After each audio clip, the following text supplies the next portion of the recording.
Какво е битие? Битие, освен първа книга от Библията, е и най-общият термин в философията. Той е по-общ от Бони Блу и собствеността върху средствата за производство в най-радикалните комунистически възгледи взети заедно. Неговата дефиниция е по-изменчива от политическата ориентация на господин Радостин Василев, а начинът му на употреба варира от жена, която не иска нищо сериозно, до жена, която сериозно иска нещо, без да знае съвсем какво. Битие често се употребява като синоним на думата живот, но това е несериозно.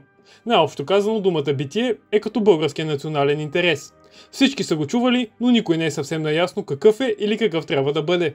С това, битие е най-неясното нещо във философията. То е също толкова необхватно, колкото и талията на дамата, която ти е вързала.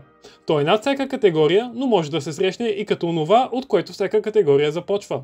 За някой то е просто операционализирано понятие, а за други е най-важното нещо в живота. Конкретно в България думата битие вероятно произлиза от бит и е. Тоест, че човек продължава да бъде както бит, така и да е, защото първото необходимо условие, което трябва да бъде на лице, за да може човек изобщо да бъде бит, е това човек да е. В България обаче, както всички знаем, човеци отдавна няма и бият каквото е останало. Затова останалото гледа да не остава много, освен ако не е за зъби и други евтини процедури. Ако в края на това видео вие все още не сте разбрали какво битието е, то значи вие отлично сте разбрали от това видео какво битието е.